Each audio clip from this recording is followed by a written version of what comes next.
Tohle je podcast Buď dobrá s Kačkou a taky s Luckou. Jsme rádi, že se díváte anebo posloucháte. Díky moc a jak už je asi vidět na mě, tak jsem trochu v posledním tažení. Nevíme, jestli to bude úplně poslední díl předtím, než to celý vypukne. Uvidíme, jak to zvládneme. Každopádně dnešním tématem je 3. trimestr, závěr těhotenství, porod a všechny tyhle slova, které mě děsejí. Tak jdem na to. Měj kariéru a doma navařeno. Poroď hodně dětí. Ale zas ne moc. Už máš chlapa? A hypotéku. Pravidelně menstruuj. Bolí to? Neřeš to. Cvič jogu. Nejstarč. Usmívej se. Uklidni se. Husy nohy. Čukni si s náma. Nechlastej. Namaluj si. Vypadáš nemocně. Dej si jebalky. Nebo Lexaurin. Buď dobrá. S Lucí A Katkou. Ještě než začneme děsit Kačku, tak bych chtěla moc poděkovat partnerovi našeho podcastu SodaStreamu. Ano, Kačka se napije našeho naperleného nápoje. Jedna z výhod, a já to zmiňuji často, ale je to ekologie. Připadám si jako lepší člověk a hlavně netahám všechny ty plastové lahve od sodovky k kontejneru, k tomu tříděnému odpadu. A já prostě bych řekla, perlete s náma, protože kdo neperlí s náma, tak za A perlí teda proti nám, ale taky teda tahá ty lahve a to za to nestojí. Život je na to moc krátký, takže děkujeme, SodaStreame. Děkujeme, že můžeme být lepší lidé díky vám. Tak a teď už na to, co mě trochu děsí. No, tak Kači, dobře, je to vidět, teda takhle, já mám pocit, že mám stejný břicho jako ty a přijde mi to strašně nefér. To je jenom pocit, ale. No, ale jako přijde mi, že jsi jako, opravdu jsi jako, oproti tomu, jak jsem vypadala já, a k tomu se dostaneme, tak jsi jako rozkošná, malinká, ani se ti to nehodilo do obličeje, já už zase začala mít tu druhou bradu, já prostě už zase vím, že budu odporná a obrovská a ty jsi pořád krásná, ale jak se cítíš? To je tak hezký to slyšet, ono je taky jiný začínat třeba na 50 kilech a skoro na 70, takže já kdybych přibrala 30 jako ty, tak mám metrák a to by fakt nebylo OK, takže ty počty jsou hodně relativní, jsem chtěla říct.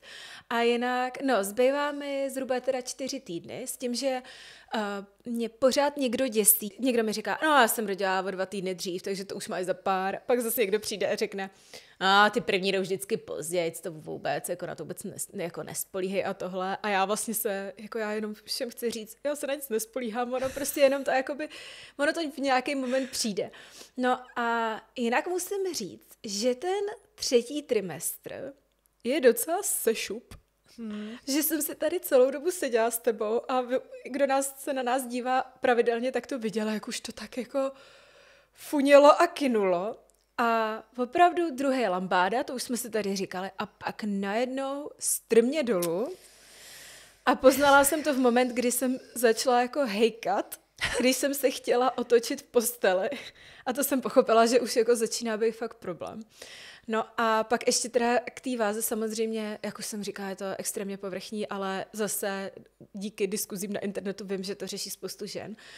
Tak ta váha, jako potom už najednou, že prvně to jsou 2 kila, pak to jsou 4 kila, pak najednou to třeba hupsne a potom najednou to začíná ta vaše váha úplně jinou číslicí. A potom, když vás chtějí vážit já se doma nevážím, takže když vás chtějí vážit u gynekologa, tak je to takový, že já si sundám prostě naušnice, prstínky. A to je tam tak zvědavej, on. Úplně vždycky ještě boty a ještě jako přemýšlím, co si vezmu na sebe, abych si nebrala nějaký jako těžký věci.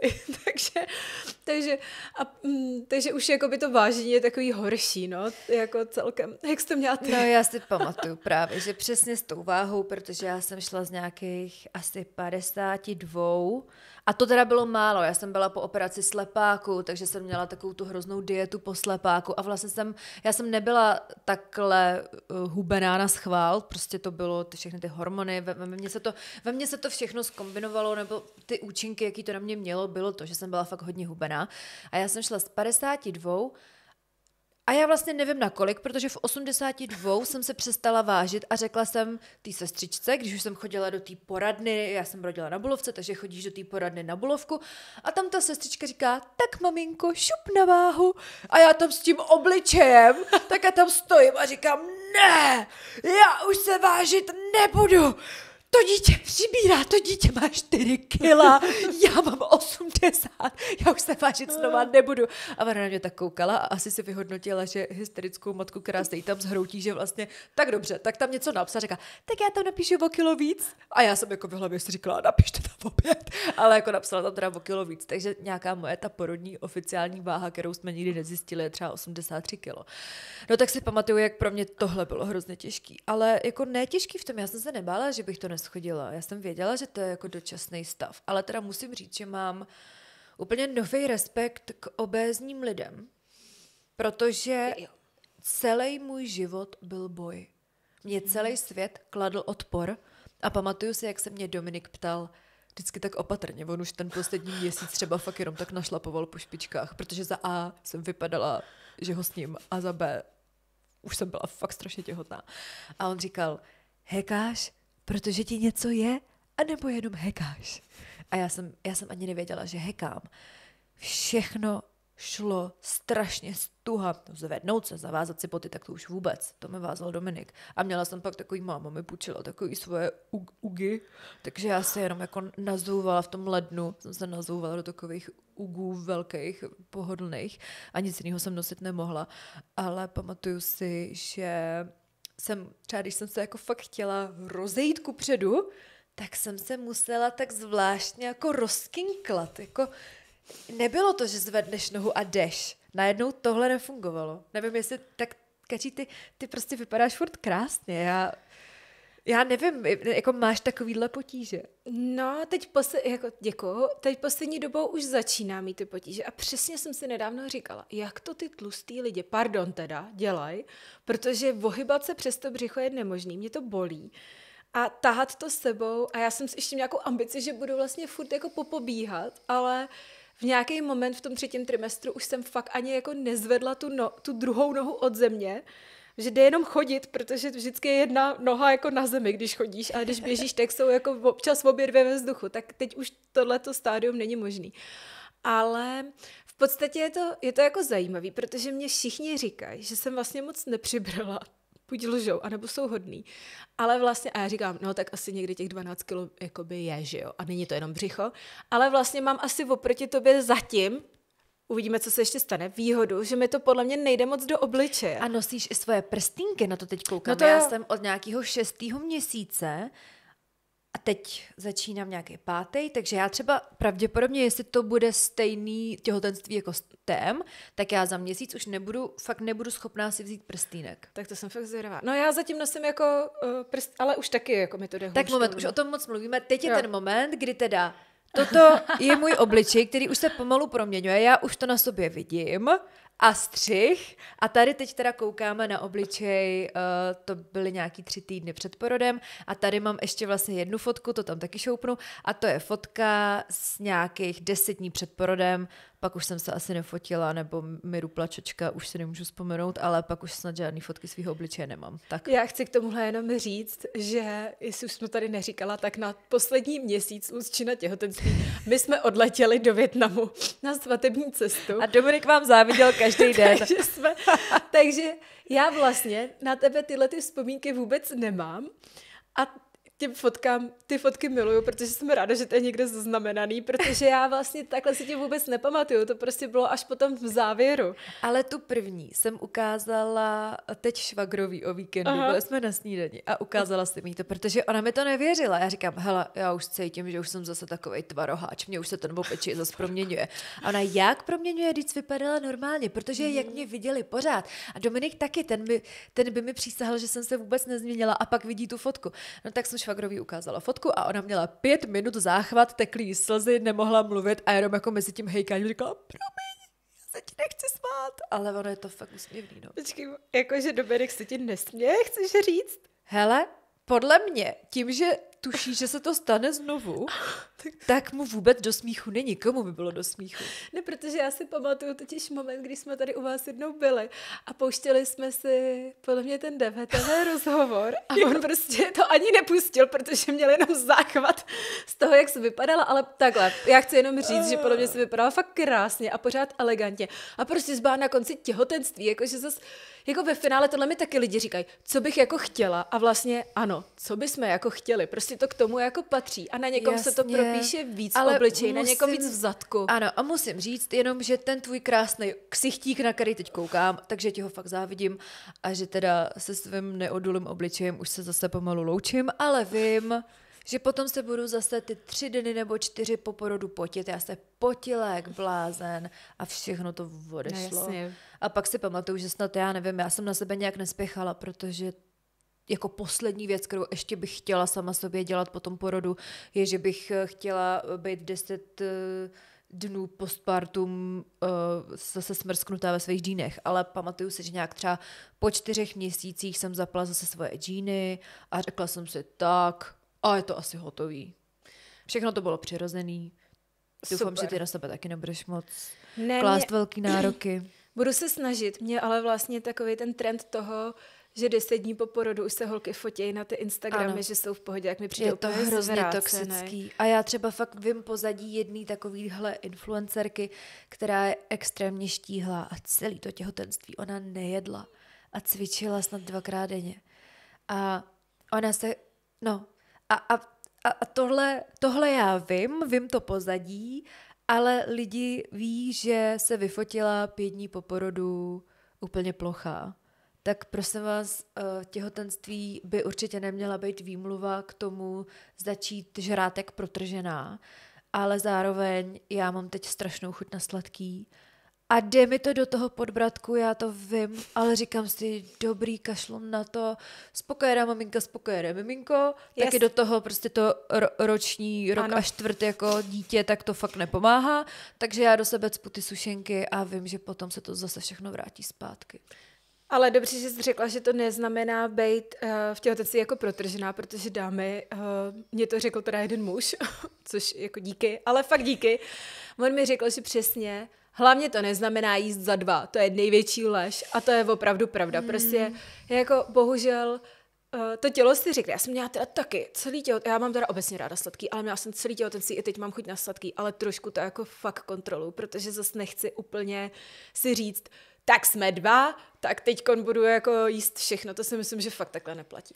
No ale bohužel, co se mi teda stalo, že já jsem za 2 jíst potřebovala a nevím, jestli to fakt nebylo tím, že jsem začínala fakt podvyživená na těch 50 kilech a jestli mi to tělo řeklo, jestli chceš zvládnout porod, tak se budeš muset zase trochu spravit. Ale pamatuju si, jak jsme byli na running sushi, já tam jedla jenom prostě ty krevety a avokádo, já jsem jako jedla to, co nebylo sushi a Dominik vždycky jim, pak přestanu, pak chvíli ještě jí Dominik, protože je obrovský chlap a potom jdeme. A Dominik najednou přestal jíst.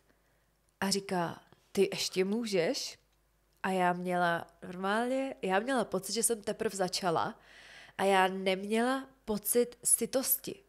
A to bylo hrozně zvláštní, že to tělo odmítalo se cítit sytě a já jsem mohla sežrat, já jsem fakt žrala 2 porce a stejně jsem neměla pocit sytosti.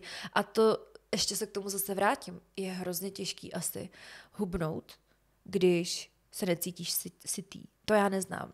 Mně stačí normálně se trochu najím a cítím se sytá a jsem uspokojená a najednou mi ten pocit sytosti úplně zmizel. Hrozně zvláštní.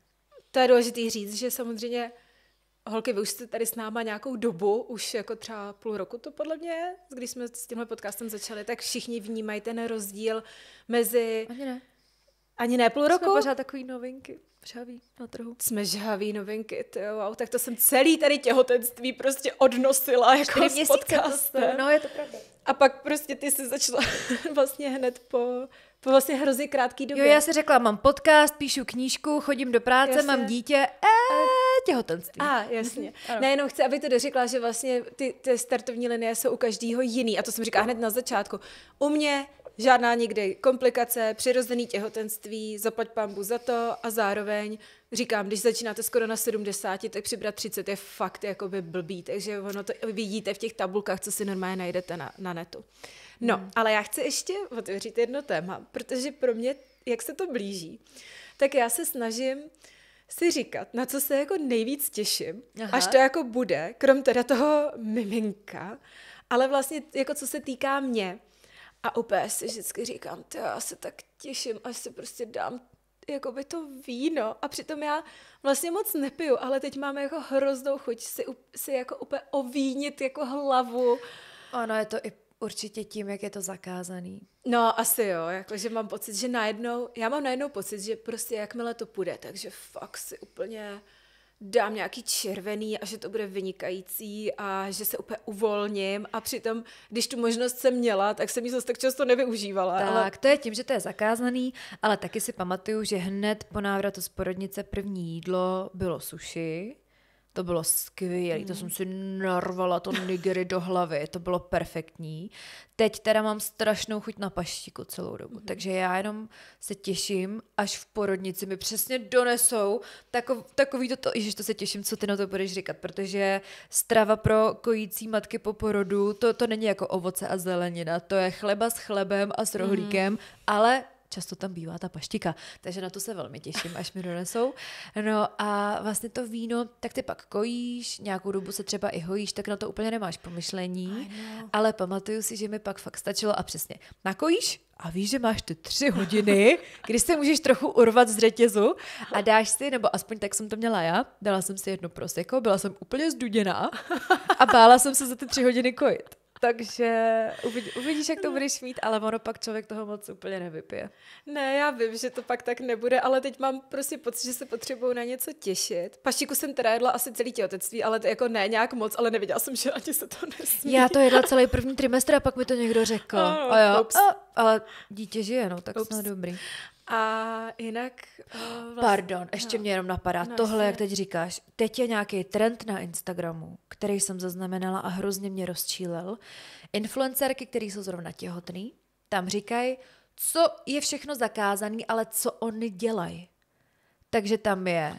To je vysmívají se tomu. Takže tam je jim sushi a já vím, že v některých zemích je to dovolený. Třeba myslím, že skandinávský země, nevím, jestli to je tím, že si toho lososa sami vylovějí, ale třeba myslím, že Norsko, a teď nechci kecat, jestli další, ale vím, že Norsko nemá zákaz sushi u těhotných žen, jako je tomu třeba u nás. Ale tato paní teda nebyla z Norska. No a tak jsem to viděla a viděla jsem to už u různých žen. Piju kolik kafe chci, ale je prokázaný, že nějaká vyšší hladina kofeinu může vést třeba k předčasnému porodu nebo myslím, že i k preeklampsii, k různým jako věcem, který nechceš. Je velmi malá pravděpodobnost, že zrovna si dáš ten špatný kousek suši, který bude mít v sobě nějakého toho parazita, který tobě neublíží, ale tomu plodu může ublížit. Ale pořád ta malá pravděpodobnost tam je, tak proč si to zvyšovat? To samý paštika tím asi, že není nějak dostatečně to tepelně upravený, ani nevím, ale vlastně jenom jsem teda zaznamenala teď na Instagramu, že ženy se chlubí tím, co mají jako těhotný zakázaný a co dál dělají. A přesně skleničky vína a někdo říká, že to jako neškodí a někdo, že jo, ale zároveň to dítě miniaturní. Jako dala by si narozenýmu miminku loknout vína? Prostě ne. Tak proč mu to dáváš, když jako je spojený s tebou pupeční šňůrou? Já to vůbec nechápu. A tenhle trend mě hrozně štve, protože ty matky si vůbec asi neuvědomují, jaký mají vůbec štěstí, že můžou být těhotný a nosit nový život v sobě. Prostě jako je to oběť a je to zodpovědnost a není to, že si budeš jako dělat, co chceš a ještě to budeš pak promovat na svých sociálních sítích. Tak to jenom, taková odbočka, to mě teď v poslední době docela naštvalo.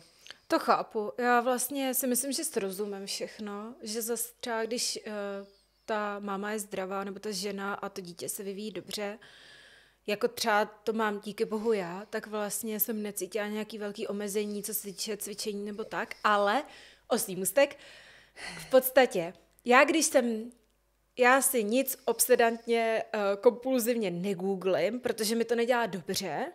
To děláš správně. No, ale já mám tu výhodu, že když něco potřebuji vědět, tak se zeptám tebe. Při nejhorším se zeptám ChatGPT, takže já opravdu budu ChatGPT matka. My jsme ta první generace, nebo ty ne, protože ty jsi s tím prošla jako nějak bez toho, ale já opravdu jsem první generace ChatGPT matky. Ptám se úplně jako na všechno a teď už i tam dohazují ty zdroje, takže to je super, že já třeba napíšu, jak správně cvičit pánevní dno a dej mi k tomu i videa a chci je i v angličtině, protože to je víc jako zdrojů. No takže krom toho teda, že podcast tady děláme s pomocí ChatGPT od začátku, tak ještě já teda to těhotenství takhle dělám. A nebo se ptám samozřejmě tebe a vždycky si pamatuju, že jsem přijela a řekla jsem 22. týden, co teď mám dělat. No a v podstatě, když dostanu nějakou takovou radu u zkušený matky, tak se jí řídím A všude ostatně už to jako nepřeháním, protože vlastně nemám jako jediný důvod. Takže si myslím, že jako všeho s rozumem, ale je to prostě extrémní výhoda. A myslím si, že to je jako docela, i dobře to ti říkám od začátku, že to je fakt know-how, protože jako zorientovat se v těch všech věcech a ve všech těch radách a nevyžádaných, vyžádaných a ve všech těch zkušenostech je to taky trochu tak a myslím si, že já tomu teda taky neuniknu. Že prostě jakmile jako se z někoho stane máma, tak najednou mají jako pocit, že prostě všechno jako ví ty ženy nejlíp, ale jako to nemyslím zle, protože já si myslím, že já taky, jakože najednou je to takový klub žen, který mají nějakou knowledge nebo nějakou znalost, kterou jako my ostatní ještě nemáme. A myslíš, že co se ze mě stala máma, tak mám pocit, že vím všechno nejlíp, protože já mám jakoby... Ne, ale ne, mě to jenom jako fakt napadá, protože já zrovna si říkám, ty vole, teď já jako nic nevím. Já naopak, co jsem se stala mámou, tak já si jenom říkám, já nic nevím. Kolik se dává dítěti do zadku čípků, nevím. Ale to je tak super slyšet, já jsem to samozřejmě nemyslela na tebe, protože veškerý tvý rady jsou mega vyžádaný, díky bohu za ně, teď já bych byla úplně ztracená. Ale třeba naše kamarádka, taky jsme měli v podcastu, Zuzana Kováčič-Hanzelová si sama založila přesně platformu, která se jmenuje na Instagramu, která se jmenuje Veď počkej. Já nevím, jestli to správně říkám. Není to Veď počkej. Možná počkej, pardon, prostě já to fakt... Promiň, Zuziku. Omlouvám se, ale je to přesně... Prepáč, Zuzík. Je to přesně to, co vlastně potom hrozně často my slyšíme, že jo, je takový, jo, počkej, až prostě budeš ve 3. trimestru. Jo, počkej, až se to narodí. Jo, počkej, no, on jako ti nebude spát. On ti teď spí? Nebude. Ne, počkej, hele, až mu budou zuby, až to. A pořád jako vlastně máš na něco čekat, že se stane. Jako je to fakt, já nevím, mně to přijde. Ale myslím si, že je hrozně těžký tomu uniknout a myslím si, že vlastně to i já třeba budu dělat. Přijde mi legrační, aniž bychom teda nějak prozrazovali pohlaví, ale já jsem vlastně jenom zbalila svoji tašku věcí po Teovi, dala jsem to tobě, ty to zase za chvíli vrátíš mně, nadiktovala jsem ti, jak si máš koupit kočár, ten máš. Ten mám, to jsem udělala jako první. My spolu sdílíme strašně moc věcí a dokonce teda jsem ti, že jo, dala... No, pojďme to říct. Řekneme to? No dobře. A víš co, já se za to nestydím, protože mně to nepřijde nehygienický. Počkej, to mě vůbec, ale... Počkej, mluvím o tom stejným? Tak já to řeknu. Tak to řekni. A ty, když tak ti říkej. Prostě jsem ti půjčila svůj Anibol s tím, že ty si koupíš. Tak to jsme nemluvili o tom stejném. Okay. Půjčila jsem ti svůj Anibol a teď pojďme vysvětlit, co je Anibol. A prosím vás, nikdo se neděste, my to hned dovysvětlíme. Kačka si tu důležitou část dokoupila, že jo, tu, co se jakoby zavádí dovnitř. Ale Anibol je vlastně taková věc, kterou od 36. týdne těhotenství můžeš používat. Je to takovej nafukovací balónek, který vložíš do vagíny. A potom se ten balónek, ten teda vložíš, nafoukneš takovým prostě... Pumpičkou, ano, nafoukneš to a potom můžeš si postupně samozřejmě zvětšovat ty velikosti. Je tam i... Mají to podložený nějakým výzkumem, že když se dostaneš na nějaký obvod, takže ti to má snad jako... Ženy, které se dostaly s Anibolem na ten obvod, tak měly menší... procento nebo menší šanci na to, že budou zraněný při tom porodu. Takže mě tohleto třeba docela přesvědčilo, že to chci používat a tak to jsem ti půjčila a ty si vlastně koupíš tu hlavici, která se zavádí novou, ale nemusíš si kupovat celý ten systém, celou tu pumpičku. Takže my vlastně spolu sdílíme docela hodně věcí a jedna z těch věcí, kterou sdílíme, je i naše porodní asistentka, ano. Se kterou my jsme rodili Teodora, budeme s ní rodit teď i druhý mimino a to byla fakt asi jediná věc, u který vždycky jsem ti říkala, hele, já nevím, asi spíš jako takhle, moc to nehroď a tak, ale řekla jsem ti, myslím si fakt, jestli máš do něčeho investovat, tak je to porodní asistentka. A nejenom ty, ale i manžel Dominik. To mu dal totální reklamu, takže já hned my tady u druhýho mimina jsme se na sebe tak podívali a řekli jsme si, bez paní, teď jaký budeme říkat, paní Alena, bez paní, okay. Tak paní, já nevím, ježišmarja, já totiž neznám žádnou... Tak Dana. Neznám ani žádnou Danu. Budeme jí říkat paní Dana. Bez paní Dany nerodíme. A Dominik, ne, rozhodně bez paní Dany nerodíme. A takhle jsme si to teda řekli a tak to bude, no. A tím, jakou jste jí dali reklamu a jak jste nás tím uklidnili, tak já vlastně od nějakého 22. týdne vím, že bez paní Dany taky nerodím, že určitě se to nestane. A paní Dana, jsem jí doporučovala už i dál, a paní Dana je naprosto úžasná osoba a myslím si, že to je jako už teď, a to jsem ještě nerodila, si myslím, že to byla jako jedna z nejlepších investic a nejlíp utracený peníze. A fakt si hrozně ráda vezmu všechny oblečky bez ohledu na to, co to bude, a koupím si pak další na Vinted a všechno budu mít z druhé ruky, ale to fakt holky ušetřete a pak si poříďte porodní asistentku, protože teď poslední, protože jak se porod blíží, tak poslední lekci jsme měli přípravu na porod. Ano, a příprava na porod u paní Dany je taková, řekla bych, specifická. Moji kolegové v práci to absolutně milovali, protože jsem řekla, dnes musím odejít dřív, nemůžu přijít později, protože doma máme paní Dana, bude vysvětlovat porod. Tak a teď, paní Dana přišla, my už jsme se párkrát viděli. No pozor, paní Dana, než přijde, tak tě upozorní, že potřebuješ mít nějaký vstup na flešku. OK, tak to nás neupozornila, my jsme možná nevypadali tak high-tech jako vy, ale už jsme to věděli, my jsme to už věděli, že to přijde. Takže my jsme hledali teda vstupy na flešku a přijde a na té flešce má poklad. Na té flešce má poklad a má k tomu voiceover. Říkala, že... Já myslím, že nám říkala, že to měla na VHSce, ale že jí to nějaký hodnej pán předal do MP4. Vypadá to tak, že to, je, jako, že to bylo na VHSce, no. A pak řekla, že to je teda video, kde jsou 3 krásný přirozený porody, což teda se pak stalo naštěstí. Ale to dřív podle mě měla ještě na takovým tom, na takový tý škatuli, kterou jsi musela takhle jako rolovat, aby to vůbec hrálo. Pak jí to někdo předal na VHS, pak jí to někdo předal teda na flešku. Mně spíš přišlo takový, že ten pán, co jí to teda dával do té MP4 na tu flešku, takže jí to mohl vlastně jakoby spojit do jednoho, protože to furt bylo na nějaký 2 části a museli jsme mezi tím přepínat. No to je jedno. Ale tak ano, jak říkáš, 3 přirozené porody. Přesně tak. A nám říká, je to sice z 80. z Vídně, ale nebojte, takhle jsme na tom my tady teď. A to je přesně ono. Ty koukáš na lidi z 80. co rodí. Rakušany. Ještě ke všemu Rakušany. Koukáš teda na lidi z 80. jak rodí a snažíš se teda si představit sebe. Říkáš si, takhle to tam nikdy nezaroste, to nedopustím. To teda byly moje první myšlenky. Nevím, jaký byly myšlenky Dominika, protože já jsem seděla s paní Danou na gauči a on si sedl takhle dál od nás ke kuchyňskému ostrůvku na barovou židli a na hlavu si dal kapucu a takhle seděl a takhle na to koukal, zatímco já teda s paní Danou jsme teda to, co vidíme, rozebírali ještě slovně.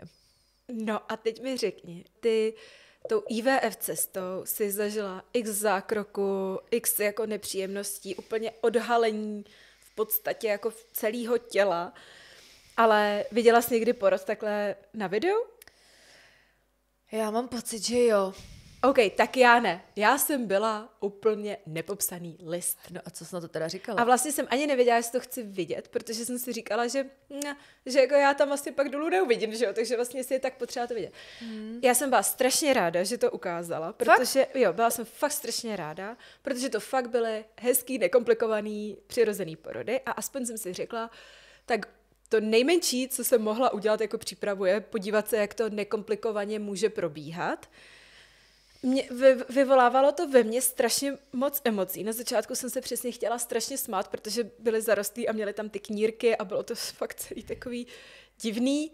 Potom v jednu chvíli jsem i to moc nechtěla vidět. A byla u toho nějaká hudba, nebo si říkala jsi, je to porno, je to porod, co to bylo je? To fakt zvláštní. Jo.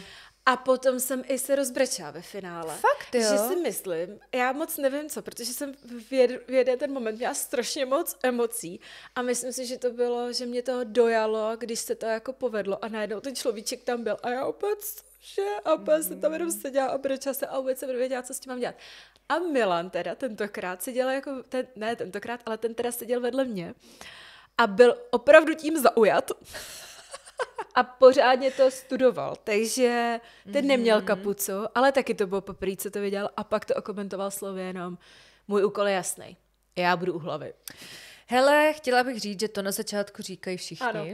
A potom Nechme se ho v tom. dozvíš, že u hlavy nebylo místo. A to si chci někdy schovat, až třeba budeme tak. s našimi muži řešit ty porody. To bych docela ráda tenhle díl někdy natočila. Tak já si to schovám. Ale teda s Dominikem jsme byli také domluveni, že bude u hlavy a potom mi po porodu řekl, viděl jsem všechno. U hlavy nebylo místo. No takže, ale takhle, Dominik se fakt celou dobu tvářil, že to absolutně nezvládne. Já jsem si jenom říkala, jestli mi tam omdlí, já vstanu z té kozy a půjdu ho profackovat. To jako opravdu omdlýho Dominika bych nezvládla a najednou, hele, Dominik přišel k porodu jako chlapec a odcházel jako viking. Fakt. Ten mi jenom oznámil, že viděl všechno, řekl, že to byl pozoruhodný zážitek a šel. Zhodnotil. Šel hojdat dítě a jenom tak jo. Ale ještě k tomu omdlávání, tak ono to právě končí tak, že to ty 3 ženy, které jsou na můj vkus až příliš štíhlé, nespocené v tom videu a až moc krásné, tak tam tak jako jedna z nich tak úplně tak ufoukne a najednou to miminko je venku a pak je střih, 80kový střih, a pak je střih a leží tam muž s knírkem s nohama nahoře. To si nepamatuju už To si ani. nepamatuješ, tak to ve mně nejvíc zůstalo, protože on tam, já doufám, že kdo se díváte, on tam leží a dělá takový to dobrý, bude to v pohodě. A to jsem teda komentovala já, že to jsem se otočila na Milana a říkám, tak tohle to se fakt nestane. No, to se nesmí stát. Protože to bych taky vyskočila a šla pro vás. Jo, já úplně, i kdyby to dítě zrovna jsem měla už hlavičku mezi nohama, tak jdu ho zabít. Umlátit ho tou hlavou mezi těmi rohama. No, ale Milan, ty jsi mi posílala screenshot jeho poznámek. Ježiš, no. A to se mi teda moc Ježiš, líbilo. no. Milda si dělal poznámky. Jo. A jedna z nich byla, já doufám, že to teda budu správně parafrazovat, ale bylo to přesně. Takže kontrakce 5 minut, když to zesiluje, masírovat tohle, bla, bla, bla, koupit lněný semínko, protože to nějak zprůchodňuje ty porodní cesty nebo změkčuje ty porodní cesty. Jo. Datle, lněné semínko, datle, maliníkový čaj, to jsou teď 3 jako moji pomocníci, protože já už teda se připravuju. To myslím, všechno se může od toho 36. týdne, přesně viď? tak, to Stejně už je jako pak, Anibol, jo. masáž hráze, k tomu se ještě dostaneme. Masáž hráze a tak, ale dělal si teda poznámky a potom pod tím bylo označení, jako když označujete někoho v konverzaci, takže prostě označení Milan má spát, kačka ho nechá, nebo něco takového, aby mohl být oporou. A to prostě A hlavně závorka. Jo, závorka, to neříkám já, to říká paní Dana. A Ano. já jsem si prostě přesně říkala, a já jsem se na to podívala třeba po týdnu o té schůzky a říkám, tak co ještě jsme jako nesplnili z těch věcí, co nám paní Dana doporučovala a bylo tam tohle, tak to mě přišlo hrozně roztomilý. Ale ona doopravdy říkala, a já fakt se všim hodlám řídit, ona mě hrozně naviguje jak v tom, co mám a co nemám dělat, tak, že zkrátka ona mi říká, roztáhněte si tady gauč, šli jsme zkusit, jestli jde roztáhnout, to je hned jako praktický. Ona je taková žena činu. Přesně, žena činu. Takže jsme si šli zkusit gauč a potom říká, tady si uděláte hnízdečko, tady necháte ho zatím spát, protože on vám stejně k ničemu teď není, ať je odpočatý, až ho budete víc potřebovat a takhle. No a pak jsme teda dělali, to ještě rychle chci zmínit, pak jsme teda dělali i zkoušky a jako víte co, já jsem si tohle nikdy nemyslela, že tohle to zažiju, ale je to vlastně fakt už teď, jsem tak obohacená ve svém životě všema těma událostma, to nevím, co pak se stane, až tady to miminko bude, protože v jeden moment jsem takhle byla opřená o ten gauč, zkoušela jsem tlačit a paní Dana vzala můj obří zadek do svých rukou a dělala protitlak a zkoušeli jsme. Jenom chci říct, ty budeš rodit normálně v porodnici, takže jsi zkoušela tlačit, asi to možná uveď na pravou míru, že jsi neskoušela vytlačit dítě ven, ale... Ne, to jsme si jenom zkoušeli, jaký polohy by mohly, Jo. Zkoušeli jsme, jaké polohy, v jakých polohách je možné rodit a co mi může být příjemné. Takže v ten jeden moment jsme tam tak stáli o sebe opřený a paní Dana mě takhle tlačila prostě ten zadek jako proti sebe. Říkala, takže třeba takhle by to mohlo být a já OK. A pak ještě jeden moment byl, kdy posadila Milana na židli a já jsem si sedla obkročmo a přesně řekla, takhle se ho chyťte za ramena a teď to také zkuste, tak to je taky možnost, nebo pak na tu úlevu během těch kontrakcí a takhle. Takže já jsem si přišla fakt tak strašně, jak bych to řekla, že jakože nevím nic o životě, protože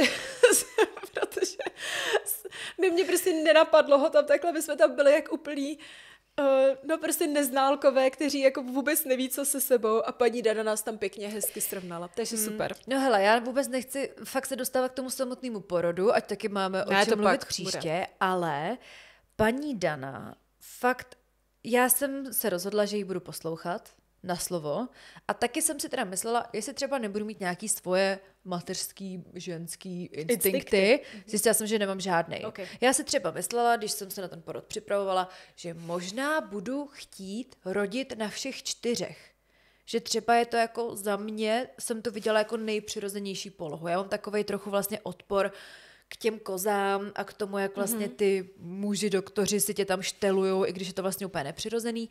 A potom jsem celou dobu vlastně byla na boku, ale jenom proto, ne, že bych to tak cítila, ale protože mi to řekla paní Dana, která vlastně výhoda paní Dany v tom, nejenom, že ti teda obohatí tvůj život o 80kový porno, ale další jejich výhoda je to, že ona vlastně je tam jenom pro nás. Od začátku, co já jsem začala rodit, já vím, že bych jela do porodnice asi tak o 5 hodin dřív, než bylo potřeba. Protože jsem měla pocit, že to přece už jako bolí a že už je to ono. A ona tím, že byla porodní asistentka, tak mě mohla vyšetřit a řekla mi, no vy jste otevřená tak jako na 2 cm, to ještě určitě nikam nejezdíme.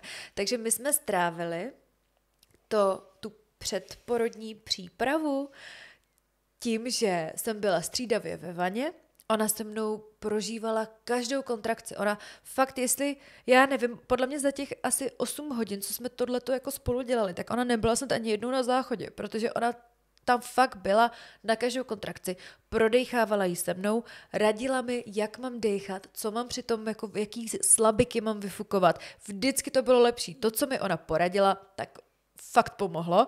A potom jsme teda ještě s paní Danou dělali to, že když jsem teda vylezla z vany, tak jsem ležela s ní na gauči a koukali jsme se spolu na Přátele.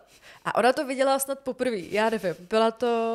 Byla to taková ta epizoda, kde Ross chodí s tou studentkou, která je dcera Bruce Willise, jsou na nějaký té chatě a Bruce Willis tam přijde a on snad ještě v tu chvíli chodí s Rachel, ten Bruce Willis. A on přece říká, že je mašina na lásku, to miluju. Ano. A paní Dana to viděla fakt asi poprvé, takže já tam ležím, teď jako jsem ráda, že zrovna ta kontrakce odešla, tak koukáme spolu na ty Přátelé a tam dělám a ona, ježiš, to je dobrý, to jsem nikdy neviděla. A já, už to zase jde. A ona, dýcháme. Takže jsme spolu tak vždycky dýchali, pak paní Dana já obohatila vlastně i jí, takže jsme se spolu dívali na ty Přátelé, ona to neviděla a bylo to vlastně strašně milý. A do té porodnice jsme jeli opravdu až když bylo potřeba, ale já si myslela, že to je potřeba mnohem dřív. Na tohle to spolíhám, tyhle ty reference jsem dostala, takže my budeme pokračovat v 8. sérii, protože si se nepletu, tohle je 7. Takže se mega těším a říkám, jako mám nejlepší reference na porodní asistentku obecně, i ostatní holky to říkají, zároveň vím, že ne všechny si to pořídili a třeba u prvního dítěte to si nezařídili a u druhého už teď říkají, to, co fakt chceme, je porodní asistentka, takže to možná, holky, je i doporučení pro vás. No a já bych ještě chtěla tady otevřít jedno téma, o které jste si psali, ale došlo to nějak k tobě a ne ke mně. Došlo to ke mně přes naší společnou známou, protože asi já teda se tím absolutně netajím a nikdy jsem se tím netajila, takže já jsem jako známá tím, že vám to fakt řeknu, když bohužel se ocitnete v mojí blízkosti, tak se to pravděpodobně dozvíte. Těhotenství není jenom rainbow and butterflies. To není skoro vůbec. A jsou to taky z velké části hemoroidy. A málo se o tom bavíme. Fakt se o tom strašně málo mluví. Takhle, my se o tom bavíme hodně. No, ale tak obecně prostě těhotná žena, a já to chápu, připadáš si už takhle dost hrozně a do toho ještě teda máš ty hemoroidy. A to teda bylo i po tom porodu, pro mě bylo snad horší, než to, co se dělo jako tam vepředu. Prostě to, co mi jako zařídili ty hemoroidy, to byl teda totální masakr. Přišlo to, já nevím, někdy prostě třeba za půlkou těhotenství, pamatuju si, že ještě bylo vlastně léto, nebo ještě bylo hezky, takže já jsem rodila v lednu, no, takže to byla nějaká ta půlka, přišlo to, strašně mě to zaskočilo, ne, že bych to teda neznala, já na to jsem trpívala i jako dřív, takže jsem věděla přesně, o čem to je, ale věděla jsem, že si nemůžu vzít všechny ty léky třeba, co bych chtěla Ano. a že to bude stále horší, jak ten tlak na tu pánev a na ten spodek bude větší, takže teda hemoroidy budou taky větší a byly. Já jsem to poprvé zažila až v těhotenství.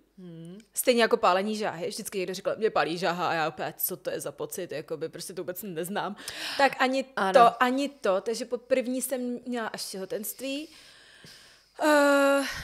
Moc nevím, co s tím. A to je právě ta věc, kterou jsem myslela, že chceš zmiňovat, protože kromě teda Anibolu jsme ještě půjčila tu vaničku. Ano, to je výborná věc. A taky se to dá prostě pořádně vydezinfikovat a umýt. Ne, to je taková plastová teda vanička, kde si můžeš udělat za prvý teda na pářku před porodem, na to se teda teprve chystám a potom teda si tam dáš to, já vždycky zapomenu. Dubová kůra a to si prostě v tom jako pofufňáte análek a... Jestli něco pomáhá na hemoroidy, tak je to odvar z dubové kůry, který má teda ty žíly, které jsou zduřilý, tak je má stáhnout. Takže jsem si zakoupila na, myslím, že nějaká forhome.cz nebo něco takového, jsem si pokoupila tady tu vaničku, která se vloží do té místy, normálně se to jako přiklopí, ty si na to hezky sedneš a mácháš si v tom teda řiď. Ano. A já si v tom máchala intenzivně celou tu půlku těhotenství. Teď už zase jenom čekám, kdy to přijde a kdy doufám, že si chvíli ne, protože ani vaničku oberu. Teď potřebuji fakt já. Teď u mě už to jde fakt do finále. No, ale teda opravdu si pamatuju, že když pak po porodu přišla doktorka a říkala, jak se cítíte, nechcete nějaký lék na bolest, tak já jsem jí řekla, všechno je v pohodě, ale mám pocit, že vyskočím z kůže kvůli hemoroidům. A takže mi dávala vlastně prášek na bolest na tohle. Ale takhle, my na to trpíme i fakt jako máme to prostě v rodině, jakože my jsme prostě hemorrhoid family a mám k tomu určitě větší predispozice než třeba ty, takže u tebe to nemusí být takhle jako pekelný, ale úplně jsem se třeba chvíli bála, že začnou jako tahat to další dítě, víš, jako vidíme další hlavičku a já řeknu ne, to není hlavička, jako fakt hrozný. A děje se to, je to naprosto normální a není za co se stydět. Prostě to k tomu bohužel patří, k tomu těhotenství. Přesně tak. Já říkám, já jsem na to nikdy netrpěla, teď je mám taky. Bohužel jsem teda začala, nebo bohužel bohu dík, to je jedno, jsem prostě začala i s tou masáží hráze teďkon, takže když tam prostě rejdím, tak jako cítím, co se tam všechno stihlo vytvořit za tu dobu. Aha. A doufám, že teda někdy, krom teda svýho břicha, jak jsem tady jednou říkala, budu mít zpátky i teda svůj konečník, protože jakože už se toho mění příliš mnoho, chci říct. Už je to fakt... Hele jo, k těm změnám to dochází a všechno se to vrátí. Já fakt bych chtěla být seriózní, ale jak jsi řekla, nikdo o tomhle vám ChatGPT napíše, když máte Lucku, tak ona vám to řekne, ale zatímco ostatní ženy občas řeknou, veď počkaj, tak tohle z nějakého důvodu vám nikdo neřekne, takže já si myslím, že tohle chci být fakt seriózní a dělat jako seriózní osvětu, prostě všechno se změnilo, jsou na to takový a takový léky a prostředky. Není to samospásný, protože to, co vy můžete v tom těhotenství používat, je fakt omezený a prostě nějak to musíme přežít. No a když ještě zmiňuješ toho ChatGPT, tak, tak tam teda já to používám, já jsem to začala používat ve chvíli, kdy jsme se rozhodli, že budeme mít podcast. Tak jsem zjistila, že tohle některé věci ani nejsem schopná vygooglit a že se ho vyloženě musím zeptat. A takže já vlastně ChatGPT používám jenom k tomu, když něco střihám, potřebuju zjistit, jak se tam něco přidává. Vlastně to používám jako pořád a ptám se ho i na ty samé věci, protože já fakt nejsem talent, takže u mě to jde opravdu stuha, tyhle ty technické všechny aspekty podcastu. Luc má takový svý boomer momenty. Mám, no. My je máme obě dvě, chci říct, ale jakože, ale u Luc přichází častěji. Je to tak. Takže k tomuhle mám ChatGPT. A když jsem jednou byla líná při přípravě do práce si něco googlet, tak jsem se právě zkusila zeptat ChatGPT rozklikla jsem, on mi něco napsal, že nějaký politik řekl toto, mně se to nezdálo, rozklikla jsem odkaz a tam to řekl někdo úplně jiný. Aha.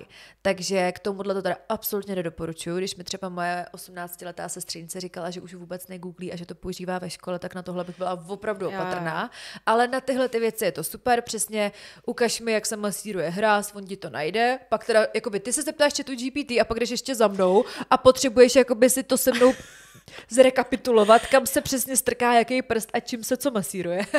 Ale teď byl ten trend, zeptej se chatu GPT, jak si myslíš, že vypadáš na základě toho, co s ním řešíš. Tak já to měla opravdu nudný, tím, že s ním řeším jenom podcastové věci, tak chat GPT si myslí, že jsem muž, IT vzhledu a fešák, a ale... docela jsem byla pěkná. A do pozadí mi dal takový ty různý, já nevím, 1, 0, takový ty jako věci. Takže tohle si myslí o mě ChatGPT, ale to, co si ChatGPT myslí o tobě, je naprosto dokonalý. Je to úplně dokonalý, protože oni vám tam ještě napíšou, to pak vyzkoušejte. Jakože udělej mi fotku na základě, nebo nakresli mi obrázek na základě toho, co o mě víš. A prostě tam stojí... Portrét, asi portrét, tam máš zadat, no. A prostě tam stojí, jakože my vám to ukážeme, ale prostě je tam teda ta buchta, která je hodně vycvičená, protože já si hodně i řeším to cvičení v těhotenství, ale takhle teda fakt nevypadám. A v ruce... No a je velmi těhotná. Je velmi těhotná. A v ruce... drží, já to radši nebudu zvedat, ale v ruce to. drží tuhle tu škatuli. Náš videorekordér. Ne, to je audiorekord. Já to ani neumím říct správně. Prostě tady tu Zoom, to každý, kdo dělá nějaký někde jako s diktafonama nebo podcasty, nebo s rádiem, nebo v historicky, tak zná společnost Zoom. S tím začínali všichni rozhlasoví reportéři, takže my tady máme jeden takovej levnější Zoom a ten drží ta buchta v ruce, takže... Je to úplně dokonalý. Takže já se ptám opravdu jenom, jak ovládat tuhle škatuli, jak cvičit v těhotenství a... Ano, což si vzpomínám, že první věc, kterou jsem já udělala pro náš podcast, bylo, že jsem objednala tento neon a ty si pak řekla, kolegové v DVTV mi řekli, že si musíme teda vybrat nějaký videorekordér. A já si řekla, co to je sakra videorekordér. Takže tak. Takže teda ten tvůj portrét je teda velmi těhotná, velmi vycvičená žena, která drží tady tu škatuli. A jenom část toho je pravda, bohužel. Jenom část toho se děje. Je to ta škatule. Chtěla jsem říct ještě rychle jednu věc, že s přibývajícími dny to začíná čím dál tím víc rychleji utíkat. Zároveň... snažím se to brát s humorem a v pohodě, ale i já mám obavy. Ještě jsem chtěla říct, že už mám i občas nějaké úzkosti, že se doma i občas pohádáme a říkám to proto, že to není tak, že bych jako všechno tady, protože já chodím do práce, točíme podcast, vlastně se všemu věnuju jako stále naplno, ale není to úplně zadarmo. Vím, že to je jenom díky tomu, že mám vlastně zatím zdravý průběh těhotenství, takže nemám vlastně extra omezení, ale i tak je to omezující. A že to není jenom takhle, protože přesně už jsem tady jako nasměvala, to si pak ještě probereme s The Husbands potom, až bude po všem, ale mám obavy, já si teda bohužel ChatGPTuju i třeba takový ty věci, ano, je tohle to slovo, já už jsem ho začala používat. A když ChatGPtuju? Jo, protože když mě Milan opravil teď o víkendu, tak já jsem řekla, když lidi říkali, že si něco googlej, tak to na začátku taky znělo divně. Ale pravda. Chci říct, že já se tam teda ChatGPtuju i to, že třeba co dělat s miminem, když si ho přivedete z porodnice domů a oni mi tam prostě napíšou ten postup, jakože jak často cca se jakoby budí, jak často cca se kojí a tak. No takže je to tohle, ale strašně se už těším a už se těším, až to bude za mnou a už se těším na tu další fázi života prostě, no. No, my si teď teda všechny ty díly lehce přetáčíme, aby jsme i během té tvojí mateřské pauzy mohli teda nějaký obsah sdílet. Takže tohle video teď teda natáčíme, když ty jsi 4 týdny před porodem zhruba, poběží to trochu později.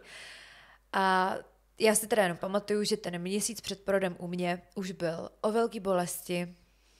Vůbec to nebylo, já jsem si představovala, jak budu romanticky ležet na gauči, budu si hladit břicho, budu se napojovat na svoje dítě. Ne, já jsem jenom funila, byla jsem tvarohatá, celý svět mi fakt kladl odpor, Dominik se mě bál a měla jsem strašný hemoroidy, bylo to hrozně všechno bolestivý a říkala jsem si celý ten měsíc, už by to klidně mohlo přijít. A pro mě, samozřejmě pro člověka, který má rád všechno, když se zařídí sám, tak pro mě bylo hrozně těžký na ten porod jenom čekat. Ano. Že já jsem úplně potřebovala nějaký plán. Já jsem potřebovala jako si něco napsat do diáře a nemohla jsem. A byla to pro mě velká lekce, že některé věci opravdu člověk v životě nemá ve svých rukou a je to tak v pořádku a to miminko fakt přijde, když je na to připravený. A nebo když teda jste magor jako já, tak podniknete všechny kroky, abyste ho vypudili. Takže já jsem pak už ten týden před porodem jsem do všeho cpala chili olej. Dominik se mnou musel mít pohlavní styk 2krát denně. Pamatuju se, jak říkal, je to jako u doktora, tak to beru. Fakt jako úplně, je suis Dominik bych chtěla možná jako udělat hashtag. A nutila jsem ho fakt jako opravdu tohle dělat. Pak se mnou musel chodit na procházky, kdy teda já jsem se kolíbala. Fakt jsem dělala úplně všechno proto, abych to dítě vypudila, včetně toho Hamiltonova hmatu. No, nevím ani, jaký ty na to máš názor, jestli do toho chceš jít nebo ne. No, já samozřejmě jsem tady střebala tvoje rady a uvidíme, jak na tom půjdu a jinak jsem úplně ready podstupovat a nechat i manžela podstupovat úplně stejné věci. Tak, no takže Hamiltonův hmat, ten doporučuju, protože oni mi ho udělali 2krát a já jim potom oznámila, že přijdu i po 3. A naštěstí už ses neukázala. No ne, ukázala právě, takže já jsem přišla, oni mi chudáci, fakt já mám pocit, že všichni v mém okolí byli oběť mě, takže já řekla, ale já ještě přijdu a oni vážně. A já ještě v pátek. Takže jsem tam fakt byla v pátek ráno a v pátek večer jsem začala rodit, takže určitě to taky k něčemu bylo. A všechny ty aktivity, no, chili olej. Jediný snad, co jsem si nedala, byl svařák, protože jsem prostě, já k tomu alkoholu mám takový zvláštní vztah k tomu alkoholu, když člověk má v sobě dítě. Takže to jsem jediný asi nedělala, Chápu. Ale datle, maliníkový čaj, napářky, úplně dělala jsem fakt všechno možný, aby se to stalo dřív a stalo se to o 3 dny dřív. No, výborně. Ale taky prostě, kdyby se to stalo o 14 dní později, je to taky správně, no. To je prostě jenom to, že člověk jako čeká a neví, na to se teď musíš připravit, je to náročný. A taky se musíš připravit na to, že ti budou lidi psát SMSky. Tak co? Pořád 2 v jednom. My už jsme se pak radši neptali a čekali jsme, až se ozvete sami, protože jsme byli na druhém konci světa. Pamatuju Akorát si, teď že bohužel nebudu moc tak snadno někam odletět, když bude přicházet to druhý. to je pravda. Vím, že moje kamarádka Helenka mi asi 3 dny před porodem napsala, jak je ti, Lucíčku? A strašně mě tím naštvala. Ne, ona je ta úžasná kamarádka, co i když ty se jí fakt třeba měsíc nezeptáš, protože nemáš čas, tak ona ti napíše, jak se máš, Lucí. Takže se mě zeptala. Udělala tuhle chybu. A já jí poslala to, ani nebudu nikam dávat. Ne, já jí to poslala radši fotku, takhle ze spoda, takže tam prostě mám tady to břicho, takhle brady, já jsem měla i tak napuchlý rty potom, takže jsem jí jenom také poslala fotku ze spoda, jak teda se mám a ona, a už se nikdy neptala na nic. See you never. No, tak snad budeme mít spoustu dalších historik ke sdílení. Říkám, já se na to těším, jsem strašně nadšená, že si tím jako teďkon procházíme spolu. To je hezké. A je to, fakt jsem prostě z toho úplně mega šťastná. No a jsem šťastná, že nás podporuje tady partner našeho podcastu SodaStream. Já se někdy divím. Já taky. Ale stále tomu taky děkujeme. Hrozně rádi se hydratujeme, protože my opravdu, já teda jsem vůbec nepila taky alkohol, taky jsem proti tomu. Myslím si, že to je jed v tom těhotenství a že se ho radši pak trošku užiju potom, spíš když to tělo bude jenom pro mě. Takže o to více potřeba se hydratovat a mít vodu, takže děkujeme moc krát. No a teď už uvidíme, kdy zase o mě uslyšíte. Tak i v posledním tažení, Kačí, buď dobrá. Buď dobrá. Vy taky.